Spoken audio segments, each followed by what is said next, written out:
Alors, Tela Botanica, on y va souvent, mais apparemment, c'est toujours les mêmes choses. Ah, enfin, c'est toujours les mêmes choses, excusez-moi, je m'exprime mal. C'est la même chose que ce qu'on a vu vendredi dernier. Des planches botaniques. Ah, c'est le moment de planter des messicoles, on n'avait pas fait ça. Et vu sur la toile, qu'est-ce qu'ils ont vu sur la toile? Ah oui, les applications, et on avait vu les gros titres. Alors, on se fait vraiment ça? Qu'est-ce que j'avais vu sur Twitter qui m'a trigger là tout à l'heure? Enfin, pas tout à l'heure, hier. Ou ce week-end, je ne sais plus. Ah, ben j'ai perdu la page. Bravo. Hop là.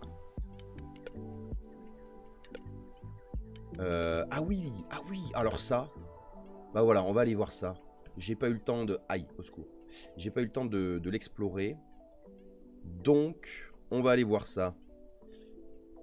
Paf! Alors, histoire de... Il est bête. Il est bête, il se trompe de fenêtre. Voilà, là c'est mieux. Oui, monseigneur Rocha, je suis parti voir le petit qui vient de se réveiller. Ben, priorité aux enfants, il n'y a pas de souci. Hein. Bonjour. Aussi incroyable que ça puisse paraître, on est sur Twitter. Pourquoi? Ouais, tranquille, tranquille la musique. Hein. Pourquoi? Parce que j'ai découvert au cours de mes pérégrinations, n'est-ce pas, le profil de Benoît Gallo, hein, qui apparemment publiait La vie secrète d'un cimetière, n'est-ce pas? Alors c'est tout récent, hein, ça... Ah bah ça sort dans 3 jours, d'accord, bravo. Conservateur du cimetière du Père-Lachaise, et en fait, il sort un bouquin sur la naturalité qu'il y a dans les cimetières, et en particulier le Père-Lachaise. Et moi, je trouve ça incroyable. Et du coup, bon ben voilà, il est passé, il s'est fait critiquer, très bien. Mais du coup, il prend des photos aussi, ou alors il récupère des photos, je sais pas, mais en tout cas, il y a plein de photos d'animaux, de mousses, de plantes qui sont dans le cimetière du Père-Lachaise. Voilà, les incroyables reflets métalliques, vert, violet, bleu et bronze des étourneaux sansonnés. Ah, vous m'en direz tant. Si on fait ça, ça passe à... Non, ça agrandit, c'est tout, d'accord. Et donc sur son profil, vous pouvez aller voir tout un tas de photos qui viennent du cimetière, des renards, des osios, The Guardian Opinion, rien à voir, des osios qui se baignent, des petites mésanges, n'est-ce pas? Et donc bah, je me suis abonné à son profil, donc je ne sais pas trop. Le printemps des cimetières, non mais vous saviez que ça existait ça? Bah évidemment, vous êtes des gens au courant. Mais le printemps des cimetières, 14 mai 2023, animé le printemps des cimetières organisé par la ville de Paris. Et ça pourrait être partout. Proposez votre projet pour animer un cimetière. Ah, ça me plaît beaucoup. La mort et la vie au même endroit. Ah oui, une petite vidéo d'une fouine qui s'éclate avec je sais pas quoi d'ailleurs. Il y a du son là-dedans? Ah ben non, il n'y a pas de son. Bah si, il y a du son. Attendez, on rembobine. J'ai oublié le son. Bah non, il n'y a pas de son. Ah ben non, j'ai rien dit, il n'y a pas de son. Mais voilà, les fouines, elles s'éclatent dans les cimetières en fait. Et nous aussi, on devrait s'éclater dans les cimetières. Ça a l'air trop drôle.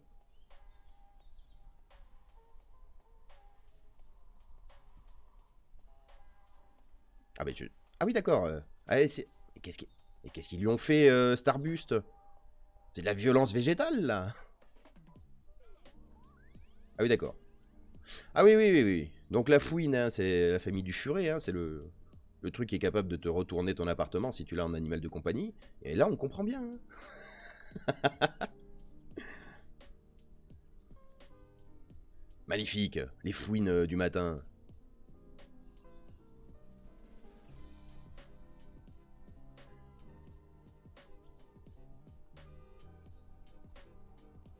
Ah bah ça tourne en rond, d'accord, très bien. Qu'est-ce qu'il y a d'autre? La vie secrète d'un cimetière, oui, mais c'est son bouquin. Alors bien sûr... Bon, ils ont pas de cravate, c'est déjà un bien. Oh, un petit renard. C'est tout. Ah bah c'est tout. De la publicité, une photo et un petit renard, ok. Mon oiseau préféré sur l'un de mes clichés. Alors ça c'est un jet des chênes. Est-ce qu'on les entend? C'est eux qui s'engueulent le matin d'habitude, là, qui foutent le sbeul en arrière-plan. Qu'importe. Oh. Bref. Ah oui, les renards. Une restauration. Ah bah oui, les corneilles. Corneilles ou corbeaux d'ailleurs? Ah, ça y est, mes mémoires me fait défaut. Ces 3 corneilles ont 70 000 tombes à leur disposition réparties sur les 43 hectares du Père-Lachaise. Bah, y a de quoi faire 43 hectares, on pourrait même faire une petite forêt, dis donc. 43 hectares, le Père-Lachaise? Mais c'est énorme. Donc les corneilles, alors pour différencier les corbeaux des corneilles, vous le saurez à partir d'aujourd'hui peut-être, ou vous le saviez déjà, un corbeau a un bec orange du coup, et une corneille a un bec noir. Voilà, et vu que c'est l'un ou l'autre, à chaque fois je me trompe.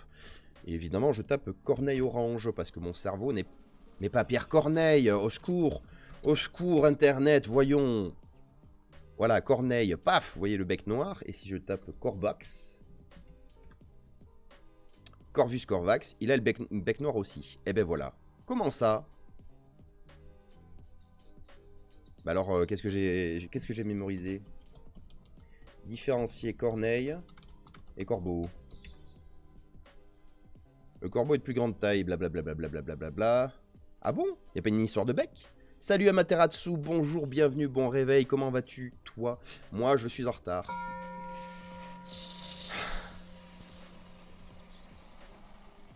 Je crains que tu ne sois extrêmement déçu, Amaterasu. C'est le merle qui a le bec orange. Oui, mais bon, le merle, il est beaucoup plus petit quand même qu'un corbeau ou une corneille. Attendez, qu'est-ce que je me suis mémorisé? Ah, évidemment, Géo, les photos ne sortent pas. Bravo, Géo.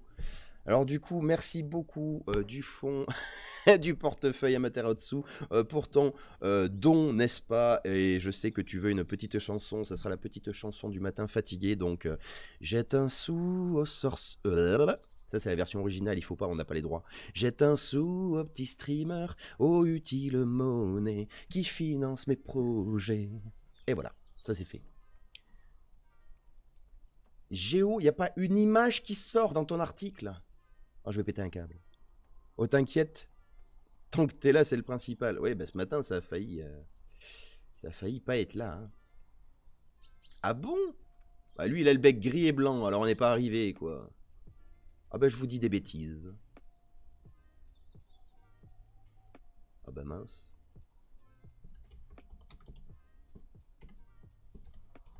Ah bon?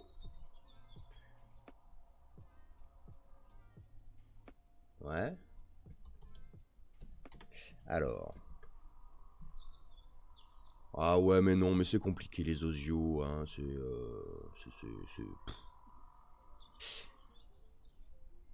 Ah, Ganouche, il me semblait aussi que la différence était bec orange, bec noir. Bah moi aussi. Mais on m'aurait menti. On m'a menti, c'est ça? De toute façon, quand je me réveille comme ça en retard, pas, enfin voilà, les matins où ça se passe pas dans la bonne temporalité, moi j'ai l'impression d'être passé dans un univers parallèle à chaque fois. Tout me paraît étrange. C'est beau autant de dévotion un lundi matin. Non, dévotion? Ah bon? À qui parlez-vous, Ganouche? Moi je suis pas dévolu. Hein. Corbeau-freux. Corvus frugeligus. Quoi? Oh, qu'est-ce que ça veut dire encore? Corvus frugellus. Oh, j'y arrive pas. Frugellegus. Légus? Ah, d'accord. Étymologie. Il n'y a pas. Croissement. Au secours. Bon, lui, il a un bec dégueu. Marron, gris et brun. Enfin, gris et plus gris. Oh, c'est compliqué. Et la corneille. C'est les choucas alors? Mais non, mais encore une fois, il m'envoie sur Pierre Corneille. Vous avez l'air très sympathique, monsieur. Les gens me regardent bizarrement dans la rue. Comment ça? Mais t'es dans la rue? T'as mis le son à fond? T'as pas des écouteurs? A priori, ce serait la longueur du bec qui les différencierait. Ah bah oui, mais j'ai pas que ça à aller mesurer. Salut Yvain, bonjour. Qu'est-ce que tu m'as mis là? Une pizza? Ah, je vois que t'as mis basse crème. Bravo Yvain. Bonjour Yvain, bienvenue, bon réveil. Comment vas-tu ce matin? Alors pour ceux qui ne sont pas au courant, Yvain fait partie d'un complot, hein, voilà, sur Valheim. Je sais pas, se sont tapés des délires sur les équipes et ils essayent de différencier la population humaine en deux parties. Ceux qui aiment la pizza basse crème et ceux qui aiment la pizza basse tomate. Oui, le son à fond, mort de rire. Non, je vais ma petite pause interdit les écouteurs. Ah, d'accord. Très bien. Bah, bonjour les gens, mort de rire. Hein corneille noire. Et la corneille orange, ça n'existe pas? Et non, elle a le bec noir, noir. Noir, noir, noir, comme un petit marcassin. Alors que le corbeau, lui, c'est pas noir, noir. C'est pas orange, mais c'est pas noir, noir. D'accord. Bon, de toute façon, il a une... Qu'est-ce qu'il fait, ce corbeau? Il mange des noix, d'accord. De toute façon, le corbeau a une tête de fourbe. Alors que la corneille... Bon, elle a plus une tête de fouine, c'est autre chose. Crème forever, Bastomat, allez-y, lancez vos cris. Moi, ça m'est égal. Moi, je m'en fous, je ferai un mélange, toujours un mélange. Et je ne suis pas la Suisse. Je suis juste... je suis juste meilleur que vous. Voilà. J'ai des papilles qui s'adaptent à tout. J'ai des papilles tout terrain, voilà. On va dire ça comme ça. Je sais pas si c'est être meilleur que les autres, mais les papilles tout terrain, ça sert quand même. Bon, ben merci d'avoir passé 3 plombes. Et le chouka. Vous connaissez les choukas? Ah ben super. Chouka des tours. Il a le bec noir et orange. On n'est pas arrivé. Ah non, c'est un... Et voilà, le chouka, il est plus petit. Par contre, il a une tête de fourbe aussi. Hein, c'est... Bref, ça suffit, ça suffit, ça suffit. Calmons-nous, calmons-nous. Revenons au Twitter de Benoît Gallo, n'est-ce pas, qui nous prend des photos dans le Père-Lachaise. Oui, ça se mange. De quoi? Les corbeaux? Ah non, hein. Et pas les choukas. Hein. Ça se mange, les choukas? Ça se mange pas, si. Enfin, en période de disette. Chouka à manger. Omnivore. Non, ça c'est lui. Oh, je vais taper la phrase. Est-ce que le chouka se mange?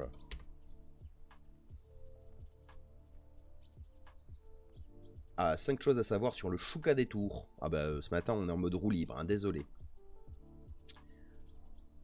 Bird Lab. Ils ont un jeu qui s'appelle Bird Lab. Ah bon? Oh là là, mais c'est long. Ce n'est pas une corneille ni un corbeau. Sans déconner. Dans des news.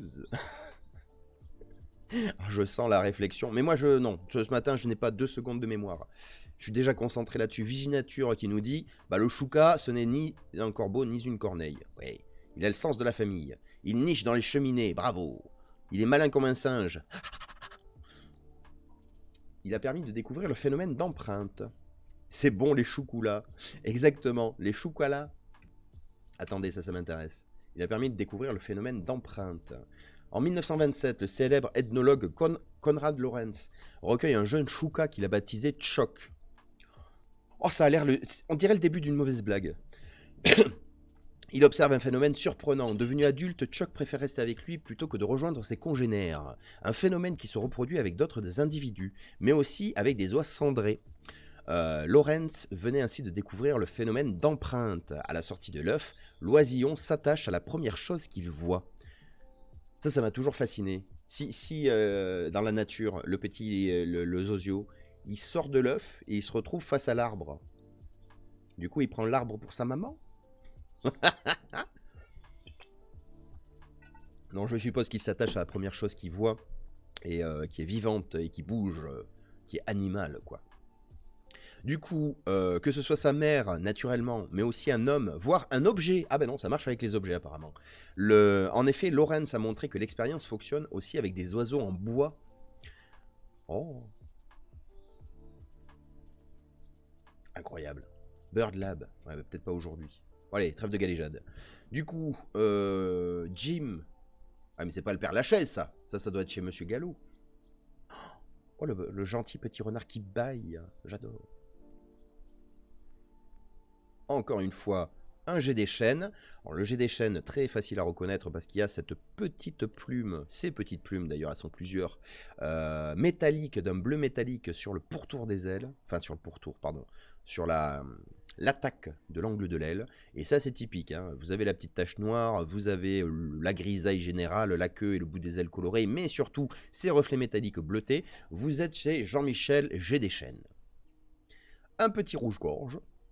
Voilà. Oui, c'est bon, le chouchen. Tout à fait, Yvain. Les petits rouges-gorges, c'est ce qu'on doit entendre, là. Au loin, qui fait pioup. Tac. Ah! V'là autre chose. Ah ben oui, il y a de la vie, il y a de la chasse dans le Père-Lachaise. Qu'est-ce que ça dit? Flash info. La fable tourne au drame. Le renard refuse de se faire pigeonner. Chouchen, c'est la base, bravo. Paf le piaf, exactement. La Fontaine, qui gît à proximité des lieux de l'incident, c'est pour l'instant refusé à tout commentaire. Oh, le gros matou. Oh, Thomas O'Malley, comment t'as mal tourné. Ah, il a vieilli. Hein. Certains racontent sur Dracula... Ah oui, la phrase n'est pas correcte, monsieur Gallo, mais c'est pas grave. Certains racontent que Dracula aurait élu domicile au Père-Lachaise. Or, à ce jour, la seule chose que j'ai vue sortir d'une tombe, c'est un chat, évidemment. Dracula est un chat, ça m'étonnerait vraiment pas. Qu'est-ce qu'on a d'autre? Un drôle de syndrome frappe régulièrement les corneilles du Père-Lachaise. Il n'est effectivement pas rare d'en croiser se prendre pour des autruches. Mais non, elles boivent un coup. Le croupion à l'air.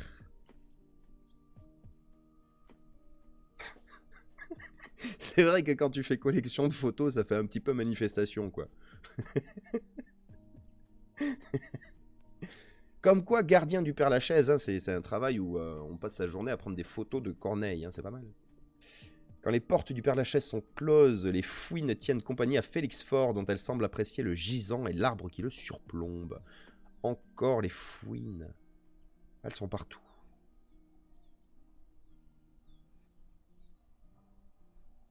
C'est très beau. Elles ont l'air de s'éclater. Allez, go pour moi, bonne journée à vous tous. Ben, merci à Mataratsu d'être passé dans le coin et de m'avoir chauffé la voix. Qu'y a-t-il de plus beau que le regard d'un renardeau? Plein d'autres choses, mais c'est vrai que c'est émouvant. Quand on voit ça, vous n'avez pas envie d'arrêter de... Amaterasu, petite coquine. Un chat vampire, il est quoi par rapport à Schrödinger? Oh là là. Ah oui, c'est vrai. Bah, tant qu'il est dans sa tombe, techniquement, il est toujours ni mort ni vivant. On en parle juste après, attends. C'était quoi? Jette un sou au petit streamer si tu as aimé les mots de toute beauté. Les mots de toute beauté? C'est moi qui ai écrit ça? Les morts de toute beauté. C'est ça, les morts de toute beauté. En plus, on est dans un cimetière. Attends, on la refait. Jette un sou au petit streamer si tu as aimé mes morts de toute beauté. Magnifique. Aïe, il clique là où il faut pas. Du coup, Ganouche qui dit un chat vampire, il est quoi par rapport à Schrödinger? Ceux qui connaissent pas Schrödinger, le théorème, il est où? Et ne pas confondre... Non, on va pas la faire celle-là. Oh, quoique. Ne pas confondre... Il y a un H quelque part, je sais jamais où. Ah oui, il y en a qu'un. Là, j'en ai mis deux, d'accord. L'équation de Schrödinger, conçue par le physicien autrichien Erwin Schrödinger en 1925, est une équation fondamentale en mécanique quantique. Attention, accrochez-vous ce matin, c'est mécanique quantique. C'est quoi la mécanique quantique? C'est tout ce qui, d'après les lois de la physique, n'était pas possible. Comme par exemple, être à deux endroits à la fois. Ça, c'est de la mécanique quantique. Et donc, partant de cet état... Parce que être à deux endroits à la fois, pour les physiciens, c'est un état. Ok, attention, on va pas aller plus loin, vous en faites pas.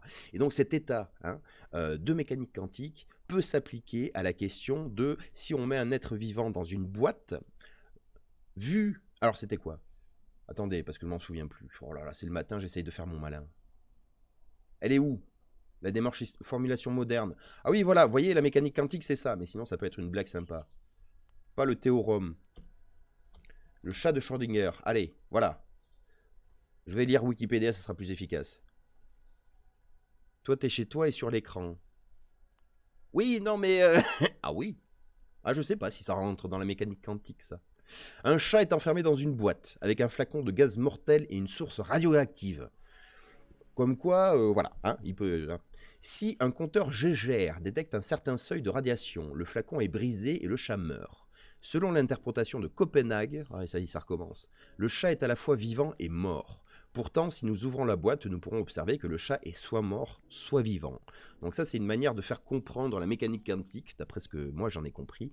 Vous mettez un chat dans une boîte, il y a une fiole de poison à l'intérieur qui va s'ouvrir à un moment que vous ne connaissez pas. Et bien, tant que vous n'avez pas ouvert la boîte, le chat est à la fois vivant et mort. Alors, C'est un théorème, parce que les vrais, hein, les gens qui ont des chats, savent que quand tu mets un chat dans une boîte, bah tu sais très bien s'il est vivant ou mort, parce qu'il miaule. Hein. Voilà, c'est tout ce que j'ai à dire. Ne faites pas cette expérience chez vous. Ah non, non, surtout avec le compteur Gégère et la radioactivité. Hein.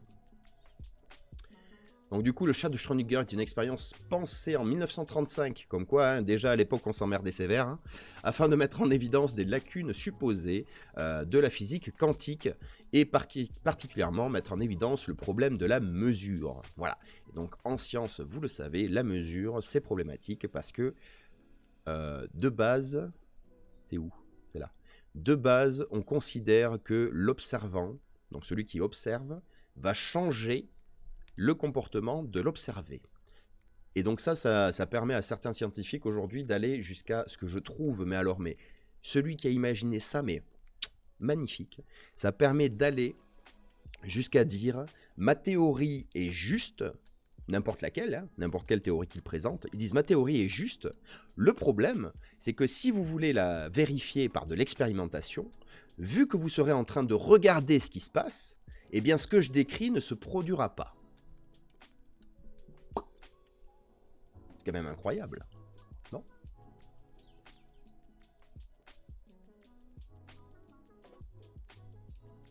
Alors on va finir sur une phrase, attention, n'essayez pas. Hein.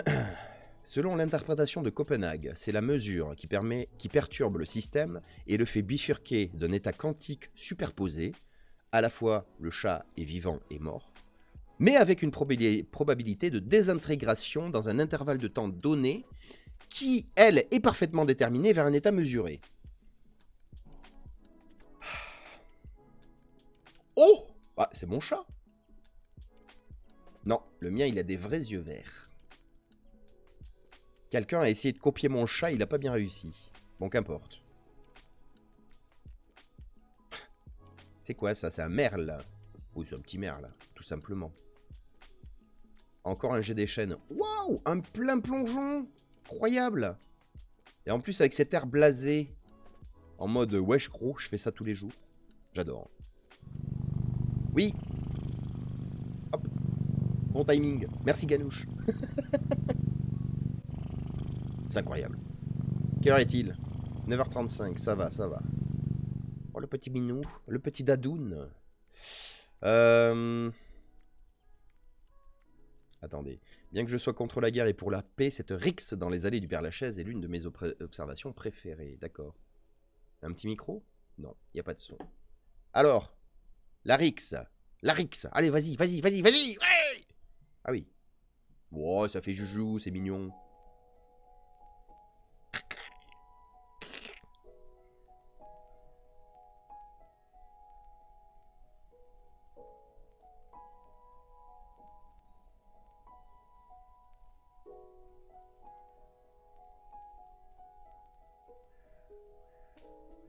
Vous voyez pas bien là? Alors évidemment, hein, ceux qui ne font que écouter le live, oui, peuvent être un peu frustrés. Ben, on voit des renardos qui se battent. Renardo en un seul mot. Commencez pas, je vous sens venir. Spider-Fouine, Spider-Fouine. Oh, c'est un peu exagéré quand même. Ah, la super-héroïne des studios DC Comics. Et c'est incroyable. Vous avez vu? Ça se passe au Père-Lachaise. Donc forcément, en production DC Comics. Un petit merle, n'est-ce pas? Qui chante le temps des cerises. Bon. Ah! Le saviez-vous? Tous les chats du Père-Lachaise ont des bouilles incroyables, mais celui-ci est mon préféré. Ah bah oui, ça c'est... ça c'est de la bonne bouille de chaton, ça. Ah! Bailler à s'en décrocher la mâchoire. Il faut dire que la vie au Père-Lachaise n'est pas de tout repos. Pour les renards qui s'y reproduisent depuis 2020? Ah bon? C'est tout récent? Ah, ça c'est un ancien, ça se voit. Vous voyez, il a le poil un petit peu multicolore, on va dire. C'est beau, les renards. Pas de vampires au Père-Lachaise, mais de nombreuses fouines qui squattent les chapelles à l'abandon. Ah bon? En même temps, il n'y a pas de carreaux dans vos chapelles. Aïe, qu'est-ce qui se passe? Au Père-Lachaise, tout n'est pas si calme. Comme sur Twitter, les prises de bec qui sont fréquentes. Oh, jeu de mots sur le champ lexical de l'oiseau. Ah oui, c'est une belle prise de bec. Et pas content, hein. Ah, il ramasse les feuilles du perlage. Oh, mais dis donc! Bah, le renard, il a mangé le gâteau. C'est scandaleux. Très bien. Chanchant. Il vint... Mais... Il vint... Hier soir, déjà, j'arrivais pas à vous comprendre. Mais alors, ce matin, avec la fatigue et tout ça... Faites-moi des phrases. Comment ça, chanchant? Chanchant? Je sais pas. Oui, non, ça, on s'en fiche. Ça, on s'en fiche. Ça, c'est brut. D'accord. Le Gorafi. 10 tombes à visiter sans faire la queue. Magnifique. Ouais, c'est tout. C'est tout sur la nature. Avant, il postait pas de nature.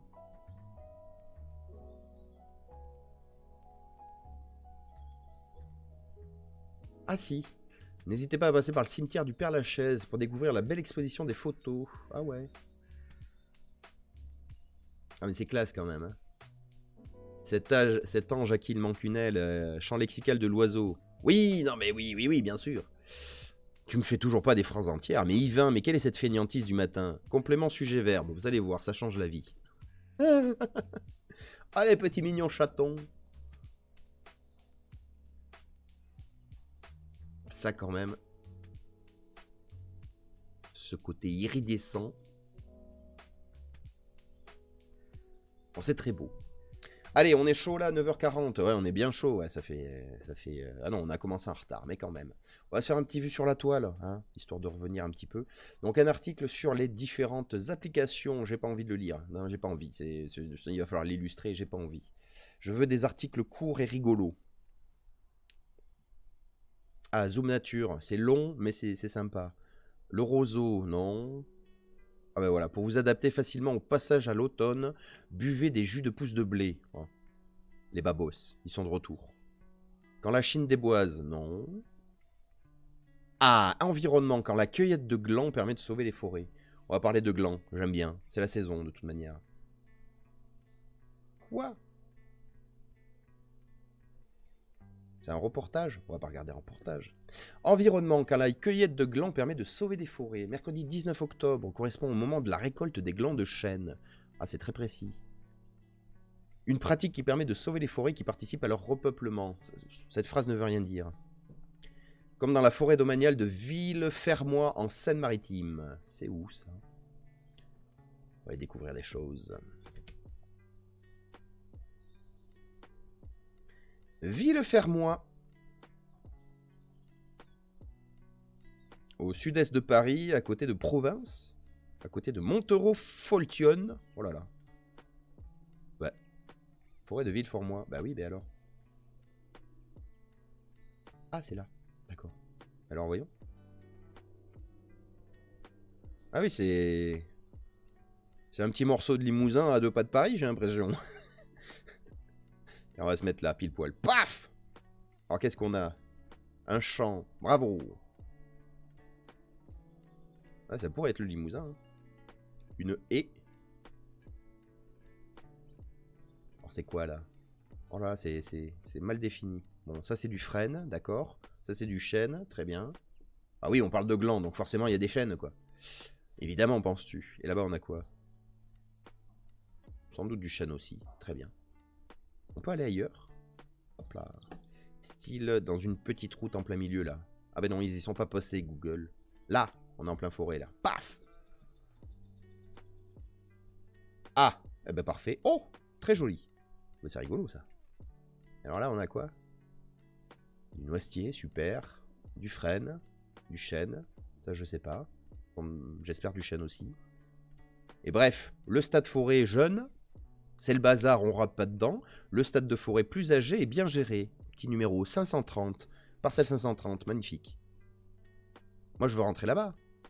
Et Google, il veut pas. Bon. Du coup, Chaque année en automne, c'est une course contre la montre dans la forêt domaniale de Villefermois. Des ramasseurs trient les glands de chêne tombés au sol. C'est important d'aller vite, assez vite, parce que les glands aussitôt tombés risqueraient de germer avec l'humidité et la chaleur de ces derniers jours. Ça, c'est pas faux, ça. On risquerait d'avoir un gland... Tiens, d'ailleurs, j'ai pas changé la catégorie, ici.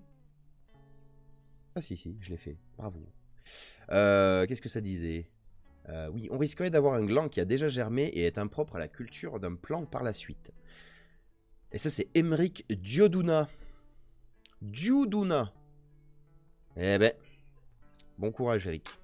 Emeric. Oh là là, j'y arrive pas avec les prénoms. On va oublier les prénoms. Donc, il travaille à l'ONF et qui nous raconte que les glands germés sont rejetés, ainsi que ceux avec des petits trous, car ils sont attaqués par les vers. Donc, le ramassage de glands, ça signifie qu'il faut sélectionner des glands de qualité.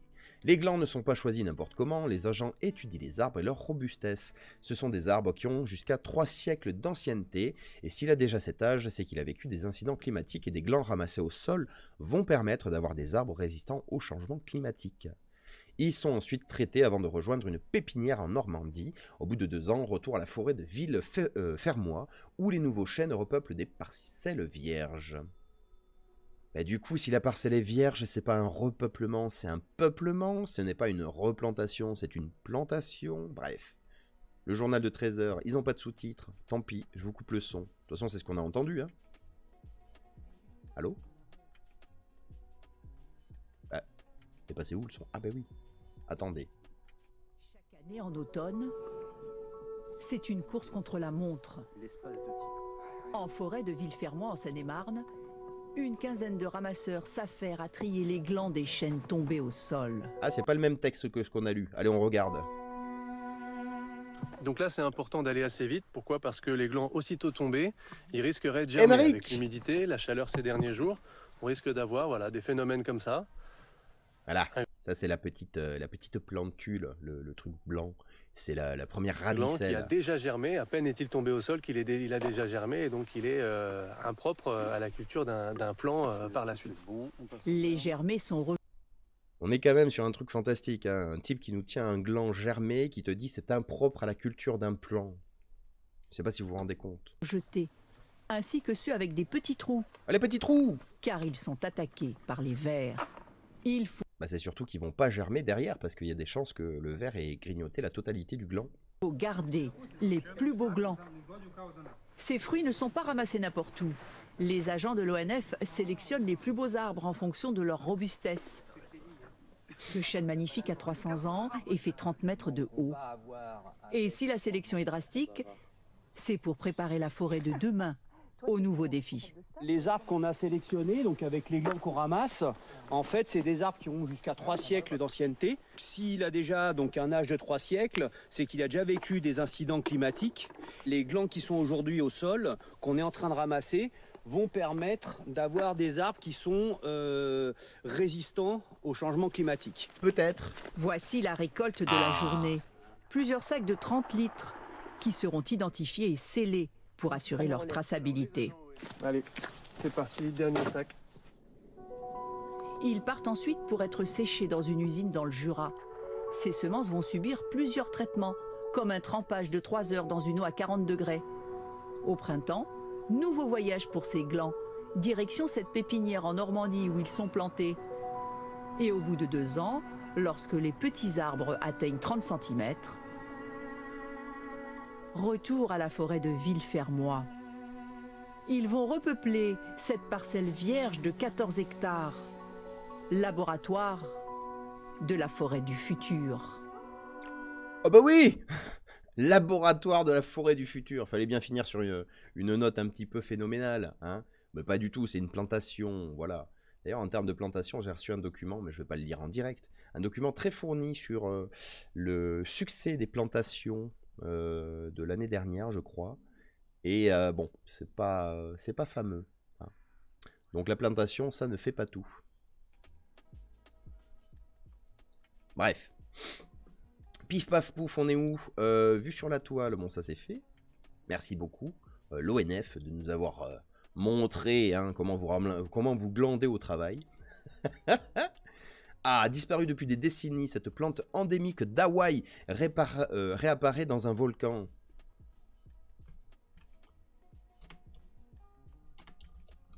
Alors, ce matin, j'ai décidé que le stream, il y aurait pas... on va se faire virer. Alors, c'est où? Ah, ça doit être ça, attendez. Ça va être incroyable.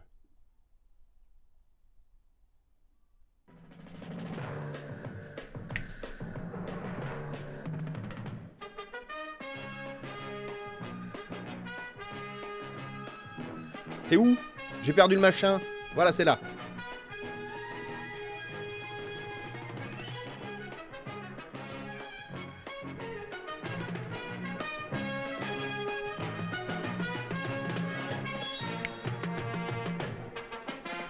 Alors ça, c'est pour les plus vieux.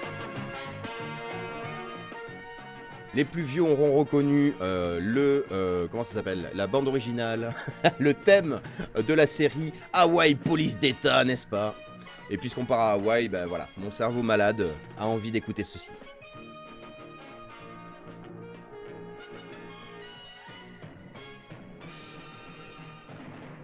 Voilà, c'était quand même phénoménal, non? Ça valait bien le coup. Du coup, disparue depuis des décennies, cette plante endémique d'Hawaï réapparaît dans un volcan, disparu dans les années 70, Delicea argutidenta, plante rare et endémique de l'archipel d'Hawaï dans le Pacifique, est réapparue à l'état sauvage dans le cratère d'un volcan de la région de Mokakona. Vous m'en direz tant. Paf Delicea argutidentata. Ah bah oui, mais elle est tellement rare qu'on n'a même pas de photo. C'est pas bête, ça. Ah si. Sequeda la Clara. Très bien, mais ça doit venir de l'article. Alors, lisons. Ah, ça fait 2. Ah, je l'ai ouvert 2 fois, d'accord. Du coup, cette découverte qui date de mars 2021 n'a été rendue publique que le 17 octobre 2022, donc c'est tout récent. La raison, protéger la plante de l'activité humaine et assurer sa survie, bien entendu. Donc Hawaï, hein, c'est au sud-ouest des États-Unis, hein, on va dire ça comme ça. Même malmenée par l'action humaine et le réchauffement climatique, la Terre continue de faire des miracles. Considérée comme une espèce éteinte à l'état sauvage depuis la fin des années 70, Delicea argutidentata, plante rare et endémique de l'archipel et État américain d'Hawaï dans le Pacifique, est réapparue dans le cratère d'un volcan dans la région de Mokakona. Pourquoi vos manchettes, n'est-ce pas? Donc c'est le premier titre qu'on va lire. C'est exactement la même chose que le début de votre article. Pourquoi vous vous répétez en permanence? C'est scandaleux. Cette découverte a été annoncée le 18 octobre par l'organisation non gouvernementale Three Mountain Alliance, l'Alliance des Trois Montagnes. Les établissements scolaires de l'île et le département des terres et des ressources naturelles de l'État d'Hawaï. Très bien. Toutefois, cette trouvaille verte s'est en réalité produite en mars 2021. Merci.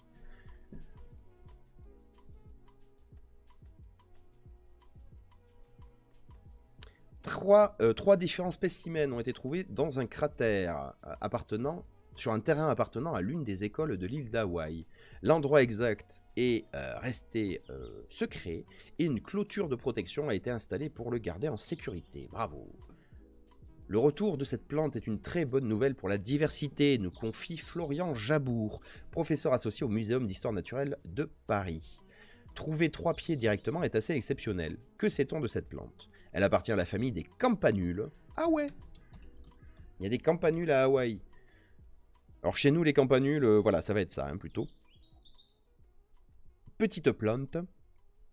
Fleurs violettes, très facilement repérables depuis très loin. Elle détonne dans le paysage naturel en général. Et du coup, les campanules, parce qu'il y en a plein, hein, il y a toute la liste ici. Hein. Vous avez des campanules de plaine, des campanules de montagne, des campanules de collines au Canada. Ah oui, la liste. Oh là là, oui, il y a tellement de campanules. Les fleurs fanées, super. Les fleurs pas fanées, magnifique. Voilà, campanule un petit peu plus grande. Hein. C'est laquelle, celle-là? C'est pas marqué. Et les fruits de la campanule. Incroyable. Bon, bref. Revenons à l'article. Du coup, de la même famille des campanules, parmi ses particularités, elle possède un tronc qui peut atteindre jusqu'à 10 mètres de haut dans la nature. Ah oui, c'est une bonne grosse campanule quand même. Son port arborescent, c'est-à-dire qui prend la forme d'un arbre, en fait aussi une espèce remarquable. Depuis cette découverte, les scientifiques américains n'ont pas perdu de temps.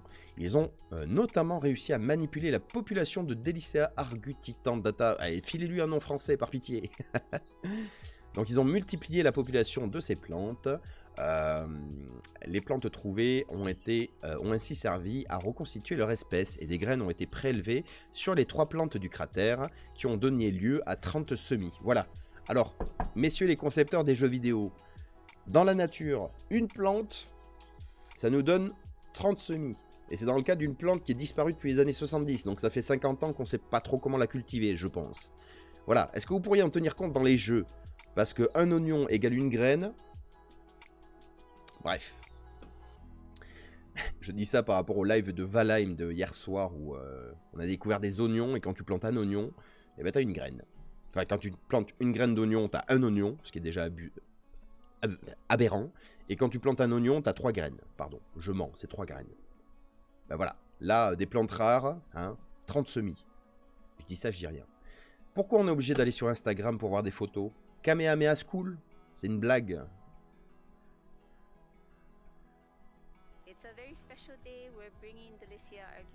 Et le plein écran, on connaît pas sur Instagram?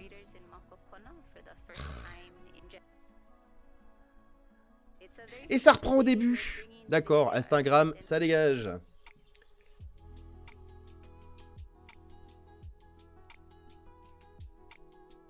Ah oui, d'accord, donc si on veut voir la vidéo dans la page, il faut accepter qu'on se fasse siphonner nos données, j'adore.